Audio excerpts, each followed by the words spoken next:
بسم اللہ الرحمن الرحیم۔ معزز سامعین السلام علیکم۔ حدیث کا مفہوم ہے کہ رسول اللہ صلی اللہ علیہ وسلم نے فرمایا، مسلمان مرد کے پاس اسلام کے بعد سب سے قیمتی چیز اس کی بیوی ہے۔ بچے آپ سے وہی سیکھ رہے ہیں جو وہ دیکھ رہے ہیں، کل اچھا ہو یا برا ہو، آپ دونوں اس کے ذمہ دار ہیں۔ حدیث کا مفہوم ہے کہ حضور اکرم صلی اللہ علیہ وسلم نے ارشاد فرمایا، نیک اور بلند مرتبہ لوگ اپنی بیویوں کی عزت کرتے ہیں اور پست ذہنیت اور نیچ لوگ ان کی توہین کرتے ہیں۔ ایک نیک آدمی شادی کے بعد بیوی کو لے کر اپنے گھر لوٹ رہا تھا۔ راستے میں ایک سمندر عبور کرنا پڑتا تھا۔ آدمی نے ایک کشتی کا انتظام کیا اور دونوں سمندر عبور کرنے لگے۔ کشتی بیچ سمندر پہنچی ہی تھی کہ سمندر میں طوفان آ گیا۔ اس صورتحال میں بیوی کا خوف سے برا حال ہو گیا، لیکن آدمی ایسے اطمینان سے بیٹھا رہا جیسے کچھ غیر معمولی ہو رہا ہے۔ یہ دیکھ کر بیوی کو حیرت ہوئی، وہ غصے سے چلا اٹھی، آپ کو نظر نہیں آ رہا طوفان کشتی کو ڈبونے پر لگا ہے، ہماری موت سر پر ہے اور آپ اطمینان سے بیٹھے ہیں۔ یہ سنتے ہی خاوند نے اپنی تلوار میان سے نکالی اور بیوی کی شاہ رگ پر رکھ دی۔ بیوی ہنس کر بولی، یہ کیسا مذاق ہے؟ خاوند نے پوچھا، کیا آپ کو ابھی موت سے خوف نہیں ہو رہا؟ کیا آپ کو نہیں لگ رہا کہ میں آپ کا گلا کاٹ دوں گا؟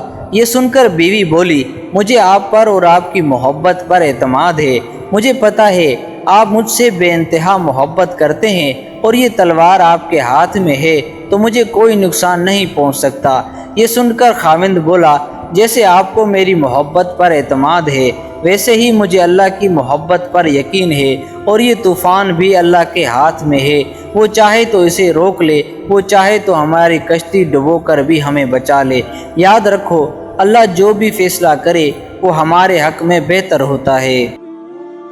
مرد دن ہے اور کمائی کا ذریعہ ہے، عورت رات ہے اور سکون کا باعث ہے۔ مرد روشنی ہے اور اس کے بغیر گھر اندھیر نگری ہے، عورت سکون ہے اور اس کے بغیر گھر میں سکون کا ہونا ناممکن ہے۔ جب تک بابا آدم علیہ السلام کو بیوی نہیں دی گئی وہ بے سکون رہے، بس اس کا جوڑا پیدا کیا گیا تاکہ وہ اس سے سکون حاصل کرے، یعنی ساکن ہو جائے۔ ڈیرا ڈالے تو صحیح، مرد چپ ہو جائے تو عورت کو مزید زبان درازی کی بجائے خاموشی اختیار کر لینی چاہیے۔ مرد جب چپ ہو جائے تو عورت کو مزید زبان درازی کے بجائے خاموشی اختیار کرنی چاہیے۔ مرد جب گھر چھوڑ کر باہر نکل جائے تو بیوی کو یہ چیپٹر کلوز کر دینا چاہیے، کیونکہ مرد کا گھر سے نکل جانا ہتھیار ڈال دینا ہے، اور اسلام ہتھیار ڈال دینے والے کے ساتھ نرمی کا برتاؤ کرنے کا حکم دیتا ہے۔ عورت جب رو دے تو مرد کو سارا قصہ سمیٹ دینا چاہیے۔ وہ اللہ سے زیادہ طاقتور نہیں کہ جو مکھی کے سر کے برابر آنسو پر سمندروں کی جھاگ کے برابر گناہ معاف کر دیتا ہے۔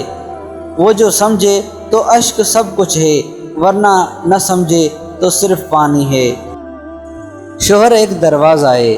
ایک گاؤں میں ایک بہت ہی غریب آدمی اپنی بیوی کے ساتھ رہتا تھا۔ بیوی بہت فرما بردار تھی اور نیک تھی، مگر عموماً شکایتیں کرتی تھی کہ دیکھو جی، کئی سال ہو گئے ہیں، مکان بہت پرانا ہو چکا ہے، کافی جگہوں سے مرمت کی ضرورت ہے، مگر میں جانتی ہوں کہ ہم یہ سب نہیں کر سکتے، مگر کم از کم گھر کا دروازہ بوسیدہ ہو کے گر چکا ہے اور میں پردہ لٹکا کر وقت چلا رہی ہوں۔ مجھے ڈر لگتا ہے کہ کہیں کوئی چور یا ڈاکو نہ آ جائے، کم از کم ایک دروازہ ہی ٹھیک کرا دیں۔ شوہر نے جیسے تیسے کر کے دروازہ لگوا دیا۔ کچھ ہی عرصے کے بعد شوہر کا انتقال ہو گیا۔ ایک دن چور دیوار پھلانگ کر آ گئے۔ عورت نے ڈر سے چیخنا شروع کر دیا۔ لوگ اکٹھے ہو گئے۔ جب اس کے چہرے سے نقاب اتارا تو پتہ چلا کہ وہ پڑوسی تھا۔ اس دن اس عورت کو احساس ہوا کہ چور کے لیے رکاوٹ دروازہ نہیں، شوہر ہوتا ہے۔ اللہ پاک سب کے سہاگ کو سلامت رکھے۔ بیوی کی ناپسندیدہ حرکتوں کو برداشت کرنا۔ حدیث کا مفہوم ہے کہ بیوی اگر خاوند کو تکلیف پہنچائے یا خاوند بیوی کو تکلیف پہنچائے تو نبی صلی اللہ علیہ وسلم نے فرمایا کہ اس پر صبر کرو گے تو اللہ تعالیٰ کی طرف سے اجر ملے گا۔ فرمایا اگر کوئی مرد اپنی بیوی کے برے اخلاق پر صبر کرتا ہے تو اللہ تعالیٰ اس خاوند کو اس طرح اجر عطا فرماتے ہیں جس طرح حضرت ایوب علیہ السلام کو اللہ تعالیٰ نے بیماری کے اوپر صبر کرنے کا اجر عطا کیا تھا۔ یعنی اگر وہ چڑچڑی مزاج کی ہے، زیادہ بولتی ہے، زیادہ تنگ کرتی ہے تو خاوند کو بیوی کی ناپسندیدہ باتوں پر صبر کرنے پر اتنا اجر کا وعدہ فرمایا، اور اسی حدیث پاک میں آگے فرمایا جو بیوی اپنے خاوند کے برے اخلاق پر صبر کر لیتی ہے تو اللہ تعالیٰ اس کو اتنا اجر عطا کرتا ہے جتنا آسیہ بنت مزاحمہ یعنی فرعون کی بیوی کو اجر عطا کیا تھا۔ چنانچہ نبی علیہ السلام نے فرمایا اگر تمہیں بیوی کی کوئی بات ناپسند ہو تو غور کرو، تمہیں اس میں کتنی پسندیدہ باتیں مل جائیں گی۔ شوہر کی اطاعت ضروری ہے۔ ایک واقعہ آپ کو سناتا ہوں۔ حدیث کا مفہوم ہے کہ آپ صلی اللہ علیہ وسلم کے زمانے میں ایک صحابیہ کے میاں کئی سفر پر تشریف لے گئے اور جاتے ہوئے اسے کہہ گئے تھے کہ تم گھر میں ہی رہنا، گھر سے باہر نہ نکلنا۔ اللہ کی شان کہ اس عورت کے والد بیمار ہو گئے۔ اس نے آپ صلی اللہ علیہ وسلم کی خدمت میں پیغام بھیجا اور دریافت کیا کہ میرے میاں نے مجھے یہ حکم دیا ہے لیکن میرے والد اچانک بیمار ہو گئے ہیں، آیا میں ان کی بیماری پرسی کے لیے جا سکتی ہوں؟ آپ صلی اللہ علیہ وسلم نے فرمایا نہیں، آپ کے میاں نے کہا اس لیے آپ گھر میں ہی رہیں۔ اللہ کی شان دیکھیں کہ ان کے والد کی طبیعت اور زیادہ خراب ہو گئی۔ انہوں نے پھر اسی اطلاع کی، آپ نے پھر وہی جواب دیا۔ اللہ کا کرنا ایسا ہوا کہ عورت کے والد کا انتقال ہو گیا۔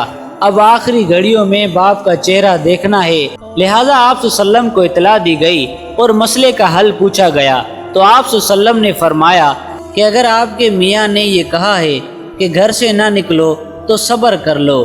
اندازہ لگائیں کہ اس عورت کے دل پر کیا گزری ہوگی۔ خیر اس کے والد کی تدفین ہو گئی۔ تدفین کے بعد آپ صلی اللہ علیہ وسلم نے اسے پیغام بھیجا کہ اللہ کی طرف سے یہ پیغام ملا ہے کہ تیرے اس صبر کی بدولت اللہ نے تیرے باپ کی بخشش کر دی ہے۔ نیک بیوی گھر کی مالکن اور جنت کے حوروں کی سردار۔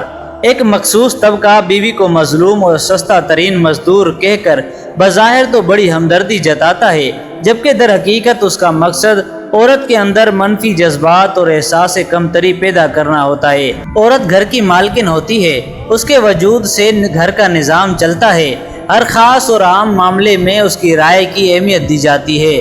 عورت اپنے گھر کے لیے جس احسار اور قربانی سے کام لیتی ہے اس کی قدر اگر شوہر نہ بھی کرے تو اولاد ضرور کرتی ہے، اور پھر سب سے بڑھ کر اللہ تعالیٰ کی رضا اور خوشنودی حاصل ہوتی ہے، اور جسے اللہ کی رضا حاصل ہو جائے وہ ایسے محل کی مالکنیں ہوں گی جس کی حوریں ان کی کنیزیں ہوں گی۔ شوہر نے تھپڑ مارا، طلاق کی دھمکی دی اور ایک گندی سی گالی دی۔ عورت نے بوڑھے ماں باپ کا سوچا اور سہ گئی۔ کچھ عرصے بعد شوہر نے پھر تھپڑ مارا، طلاق کی دھمکی دی، ایک گندی سی گالی دی۔ عورت نے گود میں بیٹھے بچے کی طرف دیکھا، پھر سہ گئی۔ اگر بیوی سوئی ہوئی ہو تو اس کو جگانا درست نہیں۔ حدیث کا مفہوم ہے کہ اگر بیوی سوئی ہوئی ہو تو اس کو بلا وجہ جگانا سنت کے خلاف ہے۔ حضرت سیدنا عائشہ صدیقہ رضی اللہ تعالیٰ عنہ فرماتی ہیں کہ میں سوئی ہوئی ہوتی تھی تو اللہ کے حبیب صلی اللہ علیہ وسلم بستر سے بہت آہستہ سے نیچے اترتے اور پھر جوتا پہنے بغیر ننگے پاؤں چلتے تاکہ آواز نہ ہو۔ جب میں نے پوچھا کہ اللہ کے رسول آپ نے ایسا کیوں کیا؟ فرمایا اے عائشہ تم سو رہی تھی اور میرا جی چاہا کہ تمہاری نیند میں خلل نہ آئے۔ حضرت سہل بن سعد رضی اللہ تعالیٰ عنہ نے بیان کیا کہ ایک عورت نبی کریم صلی اللہ علیہ وسلم کی خدمت میں حاضر ہوئی۔ عرض کیا کہ یا رسول اللہ میں نے خود کو آپ کو بخش دیا۔ اس پر ایک صحابی نے کہا کہ آپ میرا ان سے نکاح کر دیں۔ آپ صلی اللہ علیہ وسلم نے فرمایا کہ میں نے تمہارا نکاح اس سے اس مہر کے ساتھ کیا جو تمہیں قرآن یاد ہے۔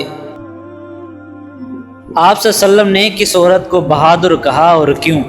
عبداللہ بن زید رضی اللہ تعالیٰ عنہ کا ایک مشرک سے مقابلہ ہوا تو مشرک نے انہیں ان کے بازو پر ایک کار زخم لگایا اور پھر انہیں چھوڑ کر بھاگ گیا تو خون ان کے زخم سے بہہ رہا تھا۔ رسول اللہ صلی اللہ علیہ وسلم نے یہ دیکھا تو فرمایا اپنے زخم پر پٹی کرواؤ۔ اتنے میں عمیرہ رضی اللہ تعالیٰ عنہ نے اپنے بیٹے کو دیکھا تو لپک کر آئی اور پٹیاں نکال کر زخم پر پٹی کی۔ حضور صلی اللہ علیہ وسلم نے ان دونوں بہادروں کو دیکھ رہے تھے۔ عمیرہ نے اپنے بیٹے کو کہا، جاؤ بیٹا، دشمنوں سے لڑو۔ نبی کریم صلی اللہ علیہ وسلم بڑے مصور ہوئے اور فرمایا کہ عمیرہ تیری طرح کس میں اتنی طاقت ہے؟ حضور صلی اللہ علیہ وسلم نے اپنی بیٹی کو کس سے محبت کرنے کو کہا؟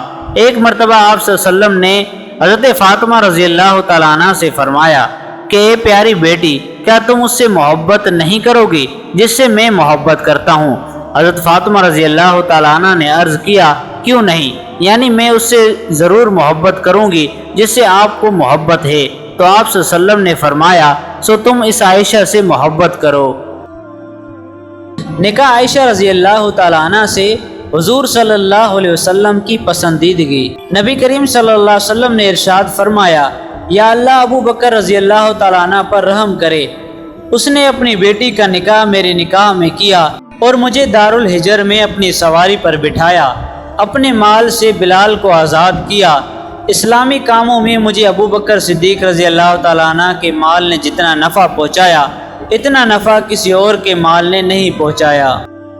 اگر آپ کو ہماری ویڈیو پسند آئی ہے تو ویڈیو کو لائک کریں، ایک چھوٹا سا کمنٹ لازمی کریں۔ اگر چینل پر نئے ہیں تو چینل کو سبسکرائب کریں۔ ملتے ہیں نیکسٹ ویڈیو میں، تب تک بھائی عبدالرزاق کو اجازت دیجیے اور اپنا خیال رکھیے۔ اللہ حافظ۔